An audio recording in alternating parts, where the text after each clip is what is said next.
Hi everyone, my name is Natalie. Today I wanted to do a recommendations video, and this is focused on memoirs, which is something I've been reading I think in general I tend to read quite a lot of memoirs when it comes to nonfiction.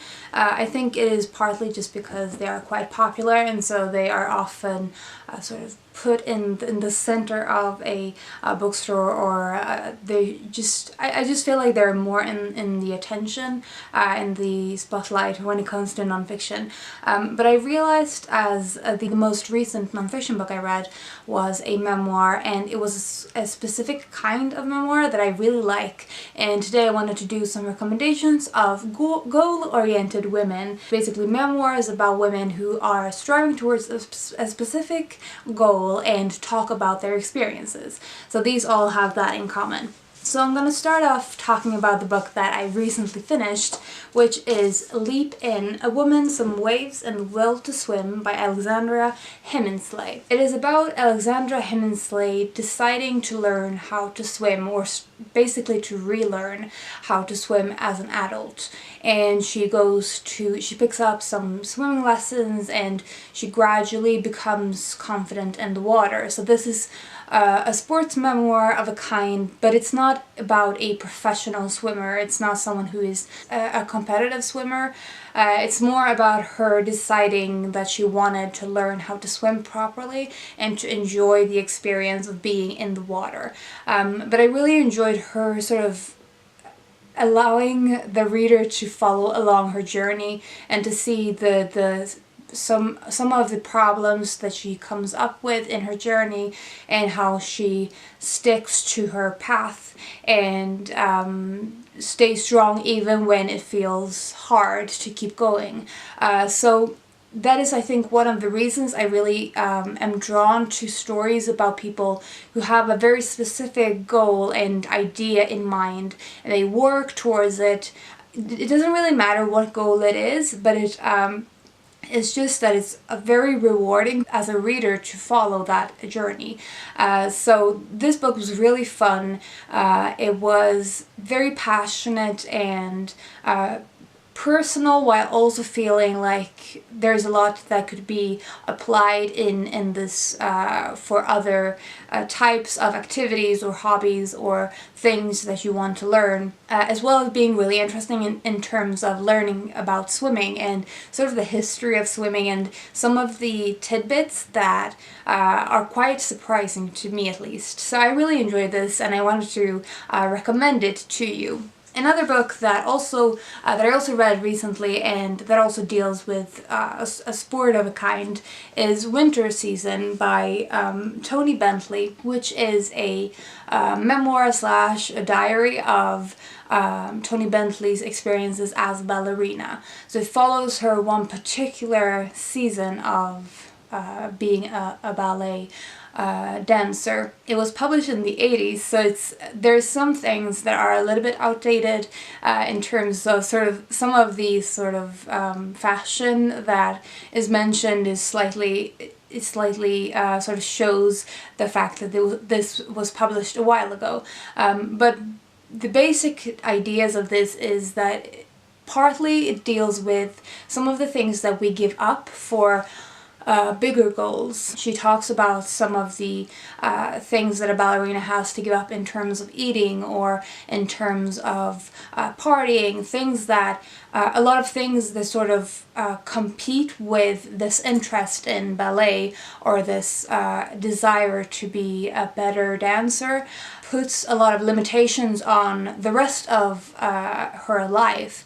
And so a lot of this book is about the joys of ballet, and when it's done to its best, or to the heights, it is beautiful and almost transcendent, but it also requires quite a lot of sacrifices. It is about someone who works as a ballet dancer rather than taking it up as a hobby. But I think a lot of the journey is the same, and that a lot of uncertainties in the process of learning something new, and also in some of the feelings of failure throughout the journey.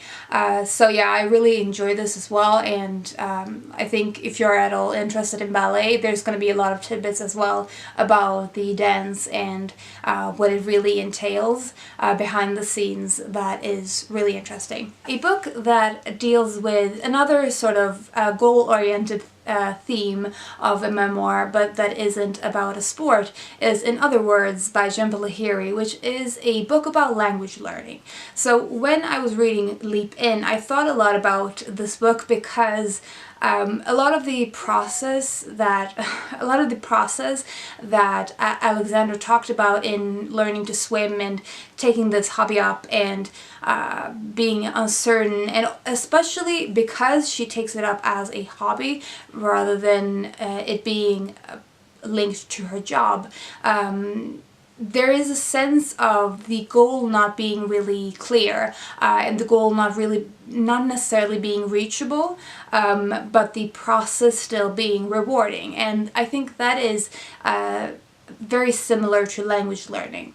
So Jhumpa Lahiri talks about learning Italian in Other Words. She talks about her moving to Italy, deciding to move there and to really immerse herself in Italian. So she starts writing in Italian. This memoir she wrote in Italian, and it was later translated into English by someone else. So she talks about adapting to a new language and culture, about some of the problems with language learning and the feelings of the barriers, and especially about the fact that you're never done with language learning. Basically, language learning is a dynamic and constant process. You can never reach this goal, but it still is a rewarding experience to learn a language and to keep using it. And one of the things that I think also language learning and swimming has in common, probably all of these, is that you can easily lose it again if you stop working on it. And that is also why I think I find these stories so inspiring, is because it takes a lot of effort and engagement, constant focus to be able to learn something and to keep on learning in this particular hobby or field. I think if you enjoy sort of the process of learning something just for the sake of learning it and the process rather than reaching a specific goal, you probably will enjoy the ideas in Other Words, and especially if you love books about language learning, this is fantastic. And lastly, I wanted to give a quick mention to a book I read last year, which is Gone, A Girl, a Violin, A Life Unstrung by Kyum, which is, again, as the title suggests, a book about a violinist. She was a professional violinist, or she is a professional violinist. So this is more similar to Winter Season in that respect. It's about someone who works with their passion. And similar to Winter Season, it talks a lot about the sacrifices that is required in someone who is in a very niche field where their job is there's a very small market for it, so it requires quite a lot of discipline and self-control and sacrifices for all the things that they can't do as a payment for the things they get to do. Again, one of the themes that is throughout all of these books, but especially in Winter Season and in Gone, is the ways that the profession or the hobby, the activity that they want to learn, shapes the lifestyle in very significant ways. So Gone is about Kyum's getting into becoming a violinist, learning, picking up the instrument in the first place as a child, finding out that she was basically a child prodigy, and then her family making a lot of difficult choices in terms of where to live. So basically moving from Korea to America, I think, or England, could be able to continue learning the instrument because they realized it was worth taking a leap because she showed so much potential. So it's about this child prodigy growing up into a better and better violinist, and some of the challenges that she faces along the way, some of the problems she's had with her family life and relationship with people in general, and also about some of the hardships that came as an adult and how playing violin shaped her life. So it was a really fantastic book, and I just flew through it, as I did actually with all of these books. They sort of share that they are about people's lives, that they are very goal-oriented people, and they are very focused, and I also find it really valuable that they are very honest about some of their shortcomings and some of the failures or feelings of failures, and some of the uncertainties that is inevitable in any sort of in any process moving towards a specific goal. But yeah, I would really recommend these 4 books. They are not especially eloquently written because they are written by people who are not first and foremost writers, but they are passionately written, and that is what I really like in them, and also why I would recommend them, especially if you're looking for some engaging nonfiction. I think all of these would sort of fit that bill.